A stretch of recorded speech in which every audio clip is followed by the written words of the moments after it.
जय जिनेन्द्र। नमो अरिहन्ताणं नमो सिद्धाणं नमो आयर्याणं नमो उवज्झायाणं नमो लोये सव्वसाहुणं ऐसो पंच नमो यारो सव्व पावपनाशनो मंगलारं च सव्वेसिं परममहवै मंगलम् उत्तम क्षमा मार्दव आर्जव भाव है सत्य शोच संयम तप त्याग उपाव है आकिंचन ब्रह्मचर्य धर्म दश सार है चहुगति दुख ते काली मुक्ति करतार है।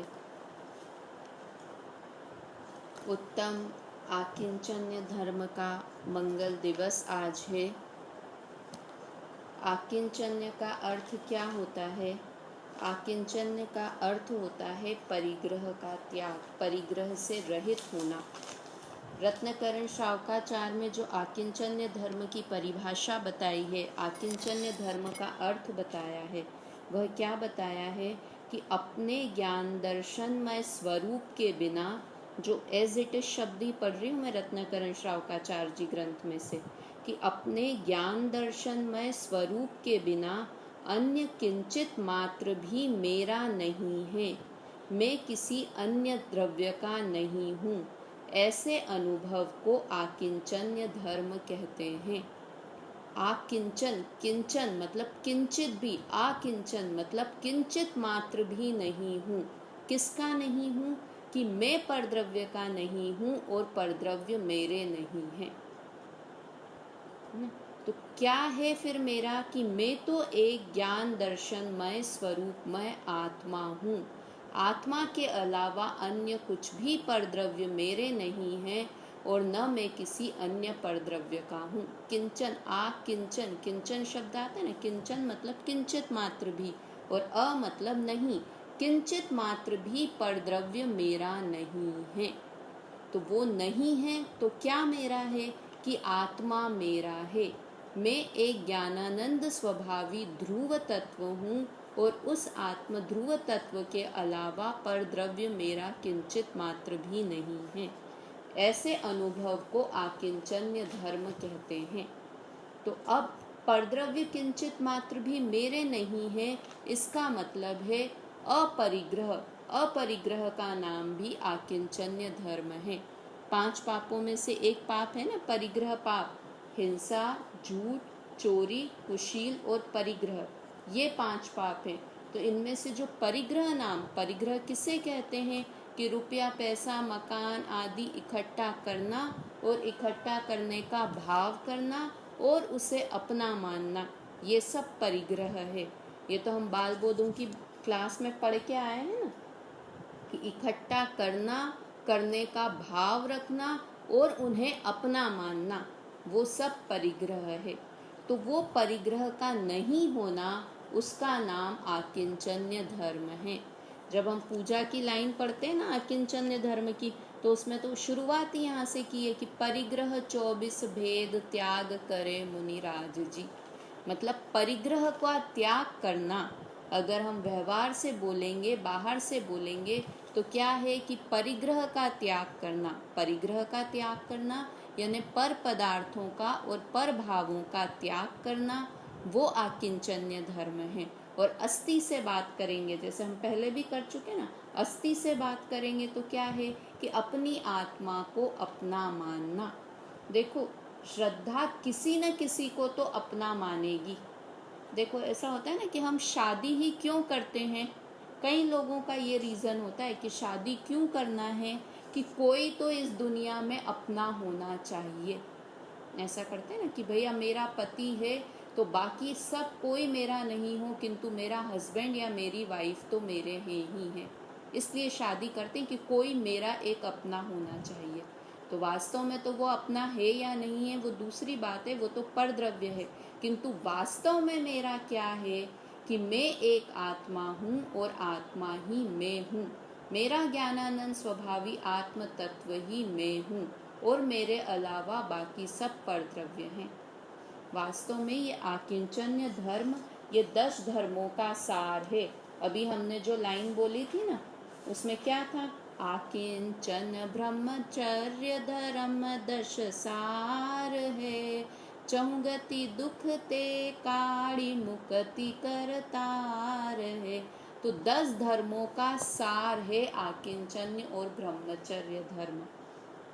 और वास्तव में देखा जाए तो ये एक ही बात है अस्ति और नास्ति से। हम कल ब्रह्मचर्य धर्म की चर्चा करेंगे। तो ब्रह्मचर्य का क्या अर्थ होता है? ब्रह्म में चर्या करना। ब्रह्म किसे कहते हैं? आत्मा को। तो आत्मा में चर्या करना अर्थात लीन हो जाना आत्मा में, उसे ब्रह्मचर्य कहते हैं। तो कब लीन होंगे? कि जब हम उसे अपना मानेंगे तो उसमें लीन होंगे।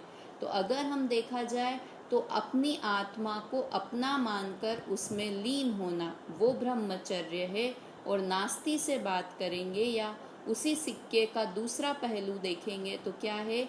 कि पर पदार्थों को अपना नहीं मानना, है ना।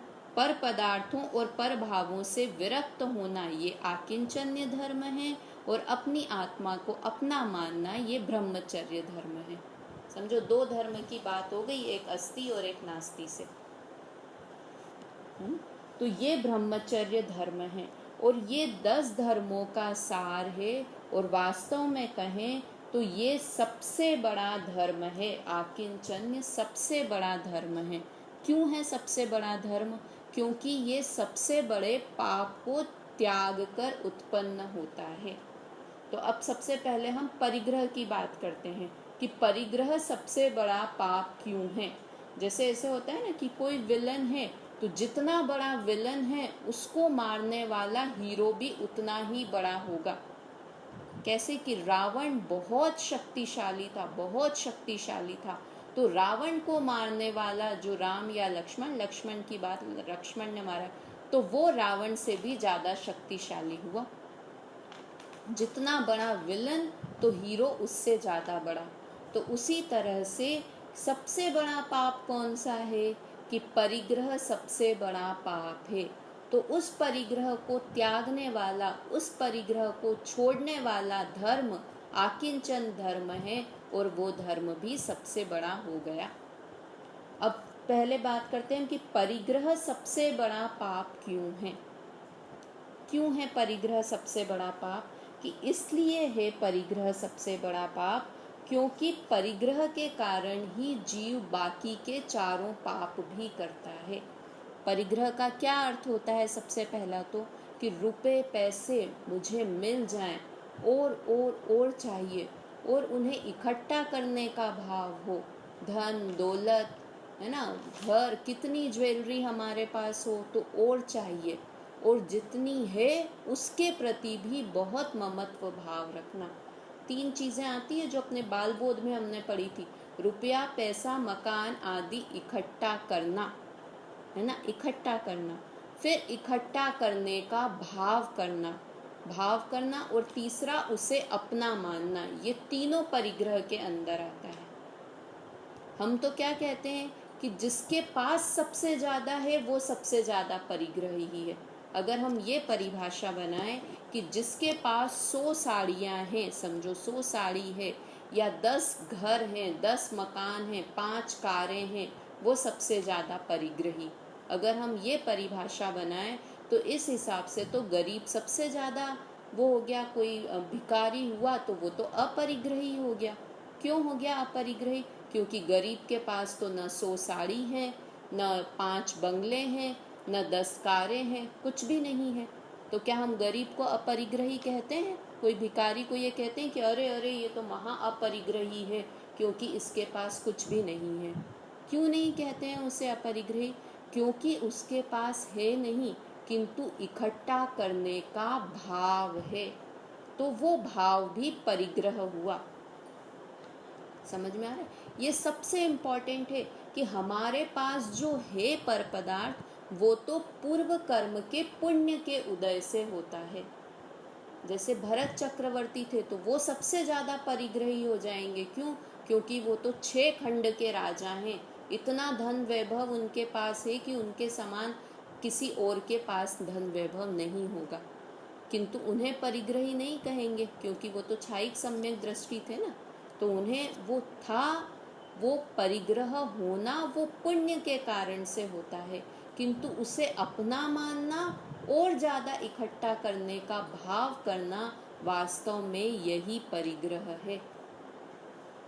दोनों ही पहलू समझ में आ रहे हैं ना, कि पहली बात तो कि परिग्रह होता, धन रुपया पैसा ये सब ज़्यादा या कम किसके कारण से होता है, कि पुण्य का जितना जिसका उदय होगा उतना ज़्यादा उसके पास ये भोग की सामग्रियां होंगी। जितनी भी लौकिक जिसे हम परिग्रह कहते हैं, वो सबसे ज़्यादा धन दौलत रुपया पैसा नौकर चाकर सब उसके पास ज़्यादा होंगे। किसके पास होंगे? जिसका पुण्य का उदय होगा।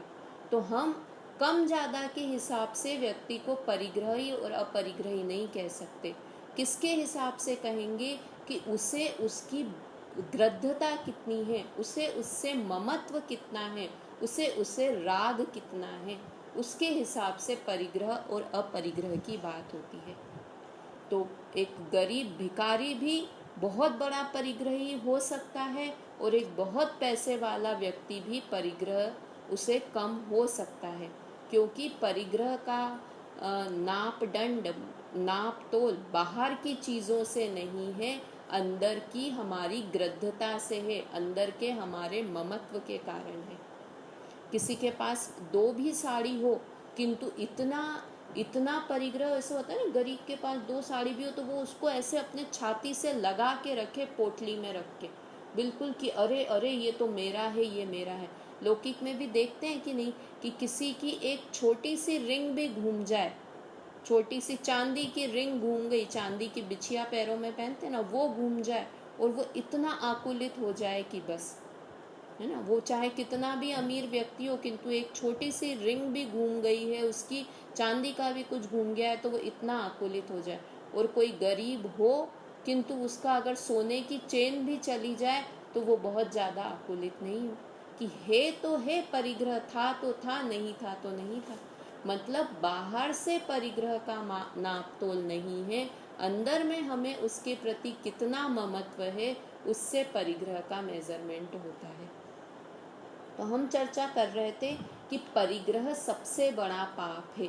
क्यों है परिग्रह सबसे बड़ा पाप? क्योंकि परिग्रह के कारण से ही बाकी के चारों पाप, जिससे पैसा चाहिए, वो किसी का खून हिंसा करके भी पैसा कमाना चाहेगा। जैसे पैसा कमाने की हो ना, तो कितनी भी बारिश हो रही है, कितने भी जीवों की हिंसा हो रही है, किसी का मर्डर भी करना है, तो भी वो धन का लोलुपी, परिग्रह का लोलुपी व्यक्ति वो तक करने से नहीं चूकता है। तो हिंसा कर सकता है, झूठ तो बोलते प्रत्यक्ष देखे जाते हैं। परिग्रह के कारण बिजनेस में कितने झूठ साच करने पड़ते हैं। चोरी करता है, चोरी करते ही क्यों है? क्योंकि उस वस्तु की लालसा होती है कि ये मुझे मिल जाए, और मिल नहीं पाती वो वस्तु तो चोरी करके भी उसे धारण करना, तो परिग्रह के कारण। मतलब सारे के सारे पाप जीव परिग्रह के कारण करता है, इसलिए परिग्रह सबसे बड़ा पाप है। समझ में आया? अब इसको छोड़ने वाला धर्म जो आकिंचन धर्म है वो अपने आप ही सबसे बड़ा हो गया। देखो, परिग्रह के पहले हम भेद की चर्चा करते हैं कि परिग्रह कितना होते हैं। परिग्रह 24 प्रकार के होते हैं। पहले तो 2 प्रकार के, बहिरंग परिग्रह और अंतरंग परिग्रह। 2 भेद समझना परिग्रह के, अंतरंग परिग्रह और बहिरंग परिग्रह। तो अंतरंग परिग्रह कितने होते हैं? 14 प्रकार के अंतरंग परिग्रह होते हैं और 10 प्रकार के बहिरंग परिग्रह होते हैं। अंतरंग परिग्रह कौन कौन से हैं? नाम याद हैं तो बहुत अच्छी बात है, नहीं याद है तो अभी के अभी याद कर लेते हैं। कौन से हैं? पहला मिथ्यात्व। कौन सा है पहला परिग्रह? सबसे बड़ा परिग्रह कौन सा है? मिथ्यात्व परिग्रह है। ये अंतरंग परिग्रह है। और इस मिथ्यात्व का अर्थ क्या है? मानना, पर को अपना मानना, मोह, मोह का परिणाम, जो ममत्व का परिणाम है, वह मिथ्यात्व सबसे बड़ा परिग्रह है। फिर उसके बाद कौन सा है? अनंतानुबंधी। उसके बाद है क्रोध, मान, माया, लोभ, है ना। ये सारे अनंतानुबंधी, हास्य, रति, अरति, ये सारे भी इसमें आ गए। अनंतानुबंधी वाला, अप्रत्याख्यान वाला, प्रत्याख्यान वाले, स्वंजलन वाले, ये सब परिग्रह के अंदर ही आ गए। तो पहला मिथ्यात्व, और उसके बाद 4 कषाएं। कौन कौन सी? क्रोध, मान, माया, लोभ। 5 परिग्रह के नाम याद हो गए। कौन कौन से? पहला मिथ्यात्व, उसके बाद क्रोध, मान, माया, लोभ। ये सब परिग्रह के खाते में आते हैं। क्रोध भी परिग्रह है, मान सकते हैं अपन, हम तो क्रोध कषाय है, किंतु व्यक्ति क्रोध को रखना चाहता है, मान को रखना चाहता है, इकट्ठा करना, कि क्रोध नहीं करूँगा तो मेरे काम नहीं होंगे। तो सारी कषाएं जो हैं, क्रोध, मान, माया, लोभ, ये सब भी परिग्रह है।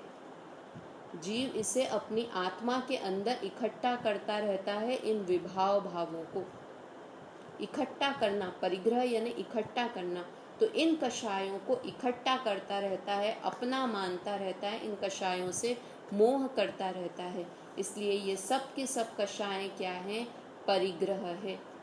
परिग्रह के भेद हैं, ये बताए हुए हैं ग्रंथों में, अपने मुंह से नहीं बता रही हूँ, अपने मन से। 24 लाइन ही है ना, परिग्रह 24 भेद, इस लाइन का ही अर्थ कर रहे हैं, जो कि हम पूजा में रोज बोल देते हैं। परिग्रह 24 भेद त्याग करे मुनिराज जी। तो 24 में से 5 भेद। पहले तो हम अंतरंग परिग्रह की बात कर रहे हैं, तो कौन से 5 हुए? मिथ्यात्व, क्रोध, मान, माया, लोभ, ये 5। उसके बाद 9 कषाएं। कौन कौन सी? 3 के जोड़े में याद करिए। हास्य, रति, अरति, शोक, भय, जुगुप्सा, फिर स्त्रीवेद, पुरुषवेद, नपुंसकवेद। कौन कौन सी 9 कषाएं? वापस से, हास्य, रति, अरति, शोक, भय, जुगुप्सा, स्त्रीवेद, पुरुषवेद, नपुंसकवेद। शब्द ही बहुत सरल है। हास्य, हंसना सबका। जुगुप्सा का मतलब क्या होता है? ग्लानि करना, किसी से गंदा मानना, जैसे खराब, उल्टी को देखकर वह, अरे रामा बदबू आ रही है, ग्लानि करना, है ना। वो भी एक परिग्रह है। मान सकते हैं हम कि हंसना भी एक परिग्रह है। कभी लगता है हम हंस रहे हैं तो हम परिग्रह कर रहे हैं। मतलब इतना वास्ट है परिग्रह, इतना बलशाली योद्धा है परिग्रह, इतना बड़ा पाप है परिग्रह कि इसका पेट बहुत बड़ा है। ये सारे विभाव भाव परिग्रह के अंदर आ जाते हैं। हंसना, रोना, शोक करना, शोक कर रहा है कोई तो लगता है रो रहा है, कोई दुखी हो रहा है कि ये परिग्रह कर रहा है। सोच सकते हैं हम, विचार भी नहीं आता, किंतु अगर हम शांति से विचार करें तो इन सब जीवों के, इन सब भावों के प्रति जीव का ममत्व परिणाम है। इन्हें अच्छा मानता है, इन्हें इकट्ठा करता है। क्या हमारे घर में मृत्यु हो गई और हम शोक भी नहीं करेंगे? शोक करना मतलब अच्छी बात मानता है। हंसना तो बहुत अच्छी बात है, उसे रखना चाहता है, हंसी को रखना चाहता है। इस तरह से ये 14 प्रकार के अंतरंग परिग्रह हुए। कौन कौन से? मिथ्यात्व, क्रोध, मान, माया, लोभ, फिर हास्य, रति, अरति, शोक, भय और जुगुप्सा, फिर स्त्रीवेद, पुरुषवेद और नपुंसकवेद। ये 14 प्रकार के अंतरंग परिग्रह हैं। उसके बाद 10 प्रकार के बहिरंग परिग्रह होते हैं।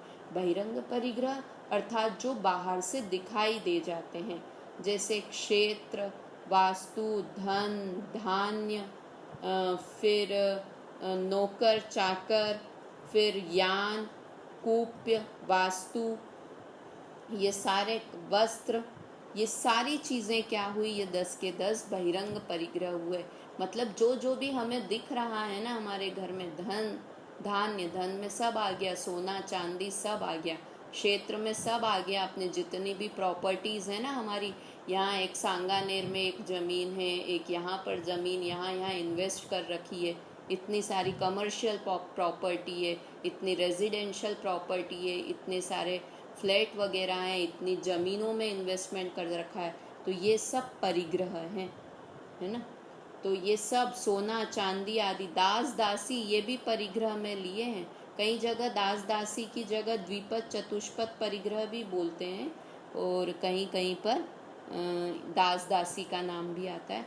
तो ये सब, कितने नौकर हैं आपके घर में? साहब मेरे घर तो 5 नौकर हैं। तो ये सब परिग्रह का है, परिग्रह का काम है ये सब। तो ये सब क्या है? 10 प्रकार के बहिरंग परिग्रह हैं, 14 प्रकार के अंतरंग परिग्रह और 10 प्रकार के बहिरंग परिग्रह। मतलब मैं ये बता रही हूँ, इतना बड़ा है परिग्रह। सबसे बड़ा पाप क्यों है? पहली बात तो क्या की हमने, क्यों है सबसे बड़ा पाप? क्योंकि इसके कारण ही बाकी के 4 पाप भी जीव करता है। और दूसरी बात कि इसके इतने सारे भेद प्रभेद हैं, सब क्रोध मान माया लोभ सब परिग्रह के अंदर आ गए। तो परिग्रह सबसे बड़ा पाप है और आकिंचन सबसे बड़ा धर्म है। क्यों है आकिंचन? देखो सबसे बड़ा धर्म कि हमने क्रोध के नाश से क्या हुआ था? क्षमा धर्म प्रकट हुआ था। मान कषाय के नाश से क्या हुआ था? मार्दव धर्म। माया के अभाव से क्या हुआ था? आर्जव धर्म। लोभ के अभाव से क्या हुआ था? शौच धर्म। और इन सब के अभाव से, क्योंकि ये क्रोध मान माया लोभ ये क्या है? अभी हमने चर्चा की कि ये परिग्रह के भेद हैं। तो इन सब के अभाव से जो होता है वो आकिंचन्य धर्म है। समझ में आया? क्यों है सबसे बड़ा धर्म आकिंचन? क्योंकि हमने क्षमा में तो सिर्फ एक क्रोध कषाय का नाश किया था, मार्दव धर्म में तो सिर्फ माया कषाय का अभाव किया था, आर्जव धर्म में मार्दव धर्म में तो सिर्फ मान कषाय का नाश किया था, आर्जव धर्म में तो सिर्फ माया कषाय का नाश किया था। किंतु जब आकिंचन्य धर्म प्रकट होता है तो ये सारी क्रोध मान माया लोभ सब कषाय का नाश करके आकिंचन्य धर्म प्रकट होता है। तो हुआ ना सबसे बड़ा धर्म। क्षमा से भी बड़ा धर्म, मार्जव से भी, आर्जव से भी, शौच से भी, सब धर्मों में सबसे प्रधान आकिंचन्य धर्म हो गया। समझ में आ रहा है कि क्यों परिग्रह सबसे बड़ा पाप है और उस सबसे बड़े पाप का नाश करने वाला, त्याग करने वाला सबसे बड़ा धर्म आकिंचन्य धर्म है। ठीक है, तो ये अब हमने ये अंतरंग और बहिरंग परिग्रह की बात की। तो अब इसमें वास्तव में परिग्रह क्या है, कि ये बहिरंग परिग्रह वास्तविक परिग्रह है या अंतरंग परिग्रह वास्तविक परिग्रह है? तो है तो दोनों ही परिग्रह, और दोनों परिग्रह का त्याग करके ही मुनिराज बनते हैं, मुनि बनते हैं। मुनि को तो दोनों ही परिग्रहों का त्याग होता है। किंतु अब हम कहाँ गड़बड़ करते हैं कि पहले अंतरंग परिग्रह का त्याग होना चाहिए, फिर बहिरंग परिग्रह का त्याग होना चाहिए। और हमारी गलती क्या होती है कि हम पहले बहिरंग परिग्रह का त्याग करने की सोचते हैं। तो क्या सोचते हैं कि घर, जैसे जो द्रव्यलिंगी मुनिराज है, कि घर छोड़ दिया, परिवार छोड़ दिया, सब कुछ छोड़ दिया, धन धान्य छोड़ दिए, सब कुछ छोड़कर दीक्षा ले ली। और हम भी यही सोचते हैं कि हमें ये सब कुछ छोड़ना है। भावना भी क्या भाते हैं हम, सब कुछ छोड़ कब मैं वन में चले जाऊं। तो वास्तव में पहले क्या छूटता है और क्या छूटना चाहिए, कि अंतरंग परिग्रह है। अंतरंग परिग्रह में भी सबसे बड़ा परिग्रह कौन सा था? मिथ्यात्व। कि मिथ्यात्व अर्थात ये सब मेरे हैं, ऐसी मान्यता जब छूटेगी तो बाहर में धीरे धीरे धीरे धीरे ये सब भी छूट जाएंगे। कल अपन ने चप्पल वाले उदाहरण से बात की थी ना, कि ये मेरी नहीं है। पहले ऐसे मान्यता में छोड़ेंगे तो फिर धीरे धीरे हम सब चीज़ों को, उस चप्पल को छोड़ भी देंगे, वापस जाकर उसे रिटर्न भी दे देंगे। तो उसी तरह पहले हमें पर पदार्थ को अपना मानना छोड़ना है। जब हम पर पदार्थ को अपना मानना छोड़ेंगे तो धीरे धीरे छूटते चले जाएंगे। पुरुषार्थ तो तब भी करना होगा। चौथे गुण स्थान में पर पदार्थ को अपना मानना छोड़ देते हैं, पर भावों को अपना मानना छोड़ देते हैं, और फिर पुरुषार्थ कर करके धीरे धीरे, जैसे कल बताया था ना, दर्शन मोहनी का नाश हो गया, किंतु चारित्र मोहनी में अनंतानु, मतलब राग तो रहा, राग का राग नष्ट हो जाता है चौथे गुण स्थान में। तो राग तो दिखता है कि अरे आप कहते हो कि सब परिग्रह छोड़ देते हैं सम्यक दृष्टि, तो सम्यक दृष्टि के पास तो इतना परिग्रह दिखता है, भरत चक्रवर्ती के पास इतना परिग्रह था, रामचंद्र जी सम्यक दृष्टि थे, उनके पास इतना परिग्रह है, पांचवें गुणस्थानवर्ती के पास परिग्रह दिखता है। तो परिग्रह दिखता तो है, उसे उन्होंने अपना मानना छोड़ दिया है। और अब जो बच गया है वो क्या है? राग। अनंतानुबंधी का राग नष्ट हो गया है, किंतु अभी अप्रत्याख्यान, प्रत्याख्यान और स्वंजलन वाला राग अंदर में विद्यमान है, इसलिए बाहर में ये सब उन्हें दिखाई देता है। देखो, परिग्रह की जो हमारे यहाँ पर धर्म में सीमाएं बताई हुई है ना, वो कैसे बताई हुई है कि मुनिराज होते हैं वो पूरी तरह अपरिग्रही होते हैं, उनके पास तो किंचित एक धागा जितना भी परिग्रह नहीं होता। मुनिराज के पास वो पूरी तरह से अपरिग्रही है। पांचवें गुण स्थानवर्ती जो होता है, हमने 12 व्रत की बात की थी, तब की थी ना, परिग्रह कितने लेवल पर अलग अलग छूटता है। कि पहले जब 12 प्रतिमाएं धारण की थी तो परिग्रह परिमाण अणुव्रत धारण किया था, फिर भोगोभोग परिमाण शिक्षाव्रत धारण किया था, है ना। फिर 11 प्रतिमा में एक आती है परिग्रह परिमाण, परिग्रह त्याग प्रतिमा, वहाँ पर त्याग किया। और फिर जब मुनिराज बन गए तब अपरिग्रह महाव्रत धारण किया। 4 स्टेज में धीरे धीरे धीरे धीरे परिग्रह छूटता है, अंतरंग परिग्रह भी और बहिरंग भी। अंतरंग परिग्रह मिथ्यात्व तो पूरा एक बार में छूट जाता है, किंतु जो ये क्रोध मान माया लोभ है ना, हास्य रति अरति, ये सब कैसे छूटते हैं? धीरे धीरे धीरे धीरे छूटते हैं।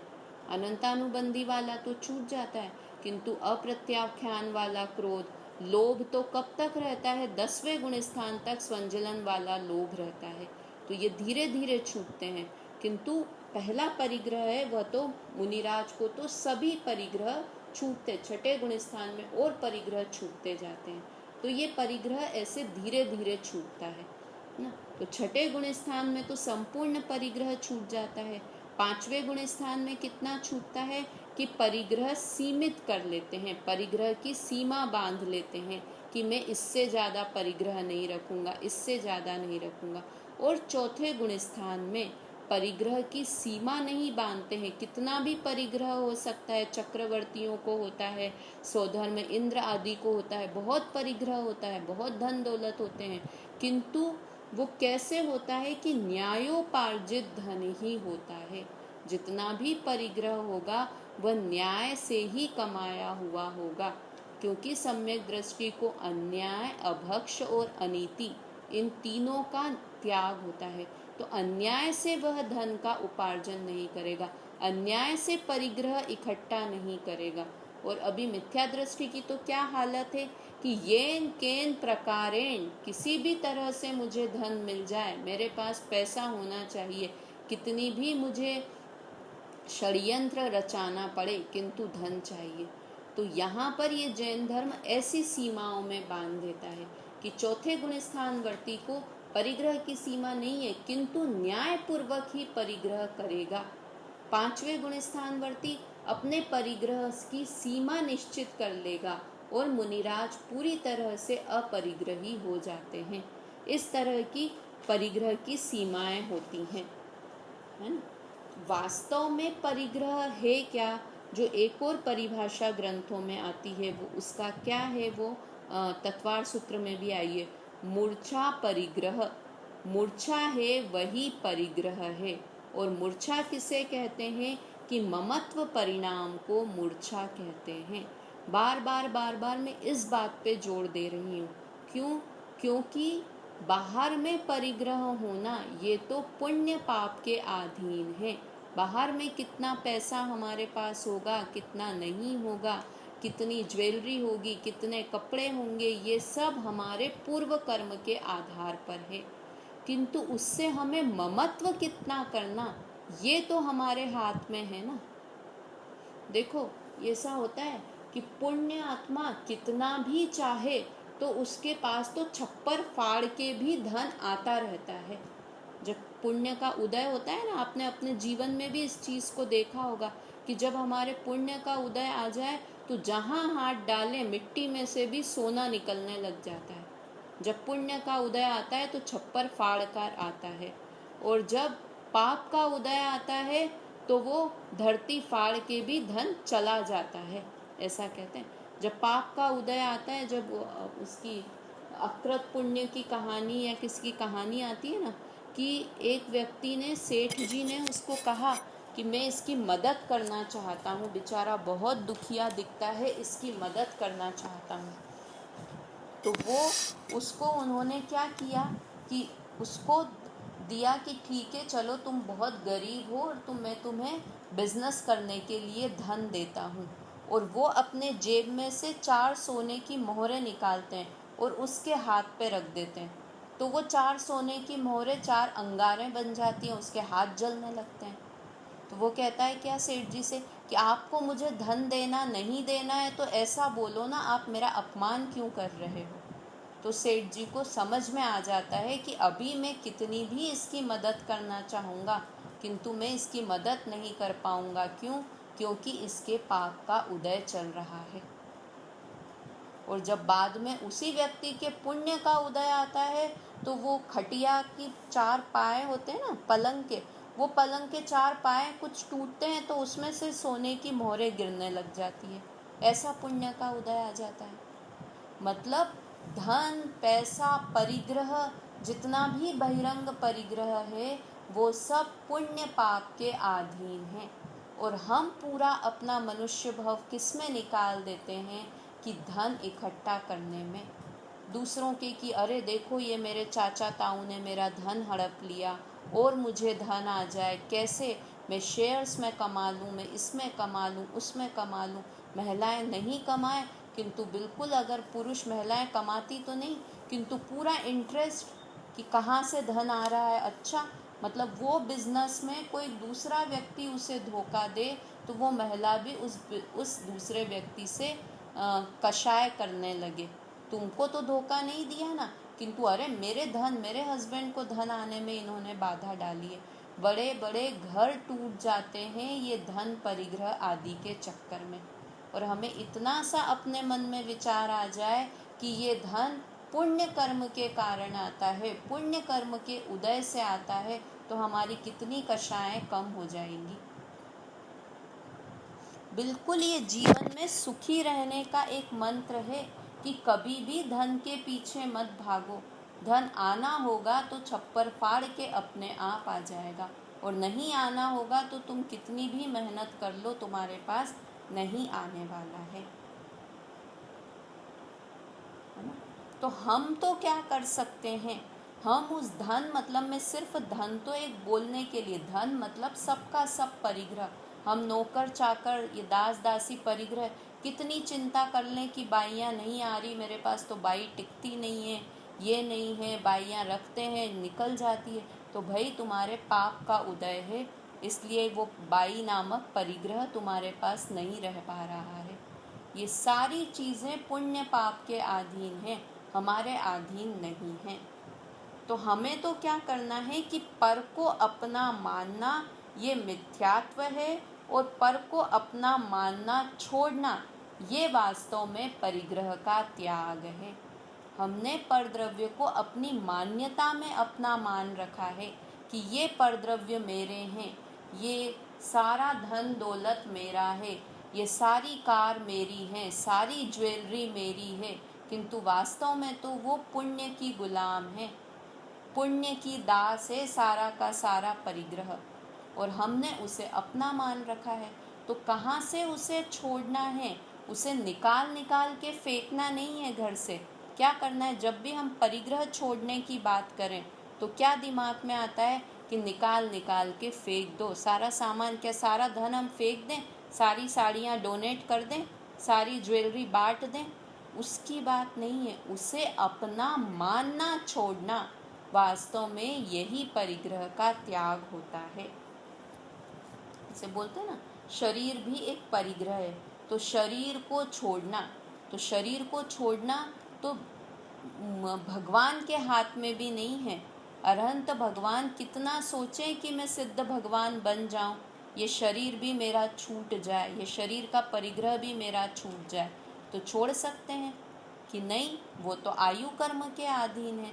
तो क्या कर सकते हैं कि शरीर को अपना मानना छोड़ सकते हैं, शरीर को अपना मानना छोड़ना है ना।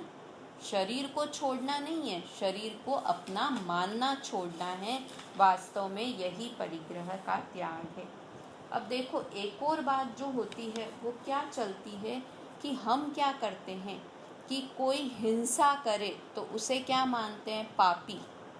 कोई झूठ बोले तो उसे क्या मानते हैं, पापी। कोई चोरी करे, पर स्त्री रमण करे, वेश्यागमन करे तो उसे क्या मानते हैं, पापी मानते हैं। और जिसके पास बहुत सारा परिग्रह हो, बहुत सारा धन हो, तो उसे क्या मानते हैं कि ये बहुत पुण्यशाली। तो हम चार पापों को तो पाप की श्रेणी में डाल देते हैं, और परिग्रह जिसके पास बहुत हो, मतलब धन दौलत जिसके पास बहुत हो, तो क्या बोलते हैं, अरे उसके तो इतना पुण्य का उदय है, वो तो मुंह में सोने की चम्मच लेके ही पैदा हुआ, इतना पुण्य का उदय है उसके, इतना पुण्य का उदय है कि 4-4 गाड़ियां हैं उनके पास, इतना पुण्य का उदय है। तो परिग्रह को हम पुण्य का उदय बोल देते हैं, और बाकी चारों पापों को हम क्या बोल देते हैं कि अरे ये तो पापी है, ये तो पापी है। और परिग्रह वाले को क्या बोलते हैं, ये तो पुण्यात्मा है, ये तो पुण्यात्मा है, इसके पास इतना धन दौलत है, ये पुण्यात्मा है। तो वास्तव में जो पाप के उदय से पापी नहीं होते, किससे होता है, कोई भी व्यक्ति पापी कब होता है, पाप के उदय से कोई पापी नहीं होता, पाप के भाव से पापी होता है। देखो बहुत बड़ी बात बोल रही हूँ मैं, पाप के उदय से कोई भी पापी नहीं होता। जैसे मुनिराज हैं, मुनिराज को भी पाप का उदय आ जाए तो उनके शरीर में कुष्ठ रोग हो जाए, है ना, कुष्ठ रोग हो जाए, हम ही बीमार पड़ जाएं। तो कोई कुष्ठ रोग हो गया मुनिराज को, तो मुनिराज को देख के आप क्या कहोगे, पापी कहोगे मुनिराज को कि नहीं, मुनिराज को तो हम पापी नहीं कहेंगे, हम क्या समझेंगे कि ये तो इसके पाप का उदय है। तो ये सब चीज़ें हमें जीवन में भी, जो हम दूसरे लोगों को भी देखते हैं ना, तो वैसे ही लगाना कि ये तो इसके पाप का उदय है, वो पापी नहीं हो गया। किंतु अगर भाव पाप के करता है तो उसे हम पापी कह सकते हैं। वैसे ही कोई पुण्य के उदय से पुण्यात्मा नहीं हो जाता। पुण्य के उदय से, जैसे कि पुण्य के उदय से वेश्या हो कोई, तो वो बहुत सुंदर हो, तो उसको है तो पुण्य का उदय, किंतु हम वेश्या को क्या बोलते हैं, पुण्यात्मा बोलते हैं कि पापात्मा बोलते हैं, कि पुण्य के उदय से कोई पुण्यात्मा नहीं हो जाता। ऐसे जिसके पास बहुत धन दौलत हो तो उसके कारण वो पुण्यात्मा नहीं हो गया, उसके परिणाम कैसे चल रहे हैं, पुण्य के भाव के कारण कोई पुण्यात्मा होता है। वेश्या के पास बहुत धन दौलत हो, बहुत सुंदर हो, सब चीज़ें हों, किंतु हम उसे पुण्य नहीं बोलते, पुण्यात्मा नहीं बोलते, हम उसको क्या बोलेंगे, पापी बोलेंगे। है तो पुण्य का इतना उदय, किंतु उसे पापी। तो किससे हमें नाप तोल करना चाहिए कि भावों से ही पुण्य और पाप का नाप तोल होता है। सामग्री से, पुण्य के उदय से, पाप के उदय से किसी का नाप तोल नहीं होता है। जीवन में ये चीज़ बहुत काम में आती है कि उसके हमारा भी पुण्य पाप का उदय से हम पुण्य पापी नहीं हैं। हम जो भाव कर रहे हैं, अगर हमारे भाव परिग्रह करने के हैं तो हम पापी हैं। हमारे पास कितना भी पुण्य के कारण धन दौलत आ जाए तो उससे हम परिग्रह ही नहीं हैं, किंतु उस धन दौलत के प्रति अगर हमारा ममत्व है तो हम पापी हैं। समझ में आ रहा है जो मैं कहना चाह रही हूँ। तो इसलिए अपने भावों के कारण हम पुण्यात्मा और पापात्मा होते हैं, तो हमें अपने भावों के ऊपर नियंत्रण रखना चाहिए वास्तव में, तो ही हम वास्तव में परिग्रह के स्वरूप को या आकिंचन्य धर्म के स्वरूप को समझ सके हैं। अब जो ये इसके अंदर छोटा सा ये पूजा की जो लाइनें हैं उनका भी अर्थ कर लेते हैं। हमारे पास 5-7 मिनट हैं, एक बार साथ में पूरी लाइन बोलेंगे। परिग्रह 24 भेद त्याग करे मुनिराज जी। तिसना भाव उच्छेद घटती जान घटाइए। उत्तम आकिंचन गुण जानो परिग्रह चिंता दुख ही मानो। फांस तनक सी तन में साले चाह लंगोटी की दुख भाले। भाले न समता सुख कभी नर बिना मुनि मुद्रा धरे। धनी नगन पर तन नगन ठाड़े सुर असुर पायनि परे। घर माहि तृष्णा जो घटावे रुचि नहीं संसार सो। बहुधन बुराहु भला कहिए लीन पर उपगार सो। क्या लिखा? परिग्रह 24 भेद त्याग करे मुनिराज जी। मुनिराज 24 परिग्रह का त्याग करते हैं। 24 परिग्रह के अभी हमने नाम देखे, तो उन्हें पूरे क्रोधमान माया लोभ का भी त्याग, मतलब जितना गुणस्थान, किंतु बहिरंग परिग्रह का तो पूरा त्याग मुनिराज को हो ही जाता है। और अंतरंग में भी अनंतानुबंधी, अप्रत्याख्यान और प्रत्याख्यान, इतनी कषायों के साथ में जो क्रोधमान माया लोभ है, उन सब का अभाव मुनिराज को हो जाता है। तिसना भाव उच्छेद घटती जान घटाइए। वास्तव में तो परिग्रह का मुख्य क्या है? तृष्णा, लालच, लोलुपता की ओर मिल जाए, वो ही वास्तव में परिग्रह है। घटती जान घटाइए। जितना घटा सकते हैं, अपनी जान लगाकर भी जितना घटा सकते हैं, उसे घटती हुई जानकर घटाना चाहिए, है ना। उत्तम आकिंचन गुण जानो परिग्रह चिंता दुख ही मानो। उत्तम आकिंचन गुण, ये गुण है, और परिग्रह चिंता, परिग्रह होना और उसकी चिंता और मिल जाए, उससे ममत्व परिणाम, चिंता यानी ममत्व का परिणाम, ये सब दुख ही है। फांस तनक सी तन में साले चाह लंगोटी की दुख भाले। कितनी अच्छी लाइन है कि हमारा पूरा शरीर एकदम स्वस्थ है, हष्ट पुष्ट है, किंतु हमारे पैरों में एक छोटी सी फांस चुभ गई है, तो हम चैन से बैठ पाते हैं क्या? सबके जीवन में कभी ना कभी फांस लगी होगी ना, पैरों में लगी जाती है, हाथ में लग जाती है, कभी सफाई करते हुए झाड़ू की फांस लग जाती है हाथ में, या सबके जीवन में होगी। तो इतना बड़ा शरीर और फांस कितनी सी, कि बहुत छोटी सी फांस हमारे शरीर में लग जाए तो वो कितना दुख देती है, कि 1 मिनट चैन से नहीं बैठने देती है। जब तक वो फांस नहीं निकलेगी तब तक हम दुखी रहेंगे।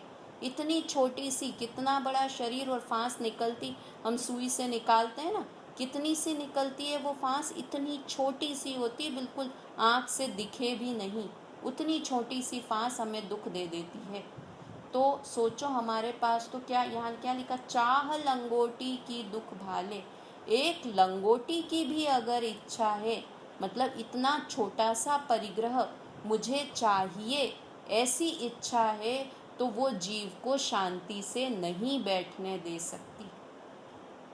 परिग्रह की छोटी सी भी इच्छा हो, सब कुछ मेरे पास है, मेरे पास बहुत सारे अच्छे अच्छे गहने हैं, किंतु मैंने अपनी पड़ोसन के पास या अपनी जेठानी के पास एक अंगूठी देख ली, अब बस जब तक वो अंगूठी नहीं मिल जाएगी तब तक वो चैन से नहीं बैठ पाएंगे हम।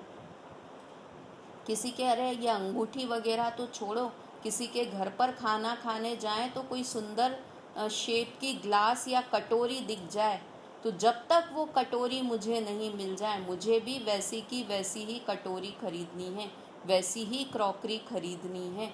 जब तक वो नहीं मिल जाए तब तक शांति से बैठ नहीं सकता।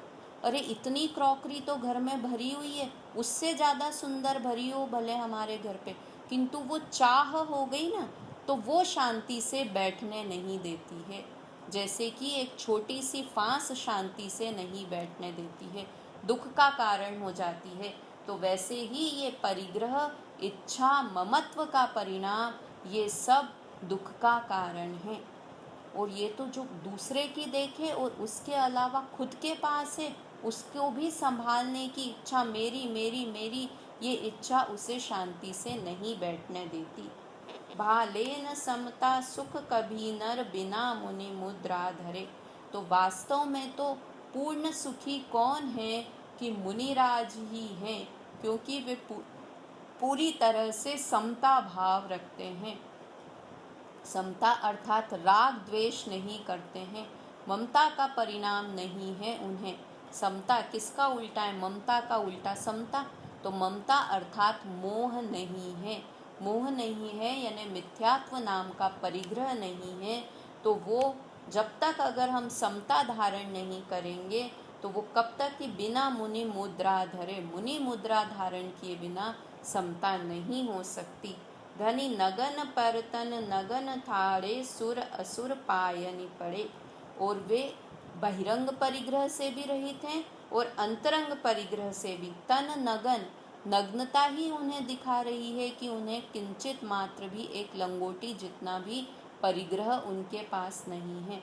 देखो कई बार ऐसे होते हैं ना कि विचार करते हैं कि यार तुम्हारे मुनिराज कपड़े क्यों नहीं पहन लेते, शर्म नहीं आती क्या, ऐसे चलते हैं। तो एक कुछ नहीं, ज़्यादा नहीं रखो, एक छोटी सी लंगोटी बस अपने शरीर पे लपेट लो तो क्या हो, एक छोटी सी लंगोटी अपने पास रख लें तो क्या होगा मुनिराज को, कि एक लंगोटी तो रख नहीं सकते, कितनी रखनी पड़ेगी? 2 लंगोटी रखनी पड़ेगी। क्यों? क्योंकि जब एक लंगोटी को धो के सुखाएंगे तब दूसरी लंगोटी पहननी पड़ेगी कि नहीं पहननी पड़ेगी। तो एक तो नहीं, 2 रखनी पड़ेगी। अब कहाँ हमारे मुनिराज पीछी का मंडल साथ में रखते हैं, अब फिर उन्हें एक पोटली भी रखनी पड़ेगी कि जिसके अंदर वो दूसरी लंगोटी रखें। तो उसके लिए या तो डब्बा या सूटकेस, जिसको अपन बोलते हैं ना, सूटकेस में नहीं रखो तो वो डंडे के ऊपर पोटली बांधो और उस पोटली के अंदर वो रखो। तो एक तो पीछी का मंडल तो कंपलसरी है ना, शुचि ज्ञान संयम, वो शुचिता के और पवित्रता के और संयम के उपकरण हैं, तो पीछी का मंडल तो रखना ही है। अब एक वो उसके कारण पोटली भी रखनी पड़ेगी अपने पास। अब वो पोटली तो अब एक, जब वो मुनिराज तो घर में तो रहते नहीं है, जंगल में रहते हैं। अब जंगल में जब लंगोटी, गंदी गंदी लंगोटी तो पहन नहीं सकते ना, तो एक लंगोटी धो के सुखाएंगे तब दूसरी लंगोटी पहनेंगे। तो अब वो लंगोटी उनका कोई बंदर छीनने, उठा के ले जाने की कोशिश करे तो वो आत्मा का ध्यान निर्विघ्न रूप से कर पाएंगे? कि जब तक वो लंगोटी उनकी सूख रही है तब तक उनका पूरा ध्यान क्या रहेगा कि ये बंदर मेरी लंगोटी नहीं ले जाए। जंगल में तो बंदर और सारे प्राणी घूमते रहते हैं ना, तो पूरा ध्यान कहाँ रहेगा कि वो लंगोटी नहीं चले जाए। तो वो निर्विघ्न रूप से ध्यान नहीं कर पाते।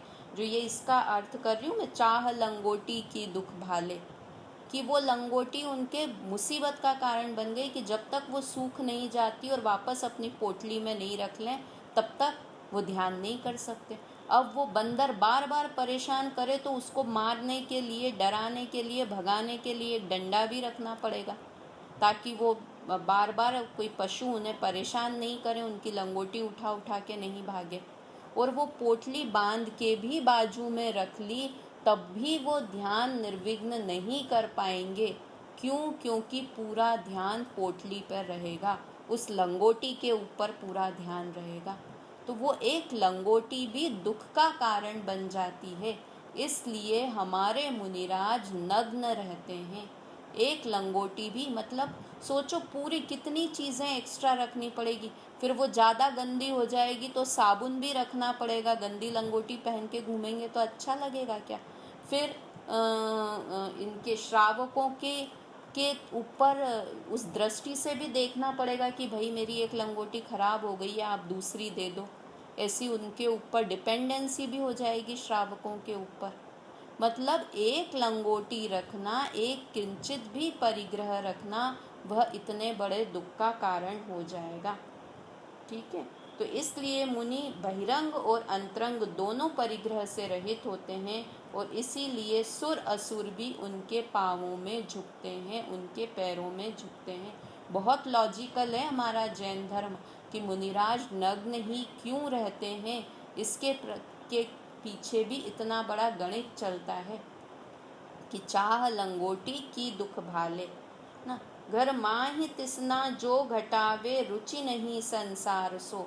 अब ये बाकी चौथे गुण स्थानवर्ती की सम्यक दृष्टि जीव की बात है कि जो घर में भी रहते हैं किंतु तृष्णा को घटाते हैं, है ना, धीरे धीरे कम करते हैं। पांचवें गुण स्थानवर्ती भी, चौथे गुण स्थानवर्ती भी, मिथ्यात्व रूपी परिग्रह अंतरंग तो नष्ट ही हो गया है। तो रुचि नहीं, उन्हें संसार में रुचि नहीं रहती है, उनके पंखे का स्विच बंद हो गया है। अब धीरे धीरे उनका संसार परिभ्रमण का पंखा, राग द्वेष का पंखा बंद ही होने वाला है। क्यों? क्योंकि मिथ्यात्व रूपी स्विच उनका बंद हो गया है। बहु धन बुरा हूँ भला कहिए लीन पर उपगार सो। इसलिए बहुत धन बुरा है, इसलिए उस धन को कहाँ लगाओ कि पर के उपकार में उस धन का उपयोग करो। तो इस तरह से ये हमने उत्तम आकिंचन धर्म की बात की। समय बहुत अधिक हो गया है, तो अपनी शक्ति के अनुसार परिग्रह का परिमाण हमें करना चाहिए और वास्तव में अपने अंतरंग परिग्रह जो मिथ्यात्व, क्रोध, मान, माया, लोभ आदि हैं, उन्हें त्यागने की हमें पूरी कोशिश करनी चाहिए। अभी का समय हुआ। जय जिनेंद्र।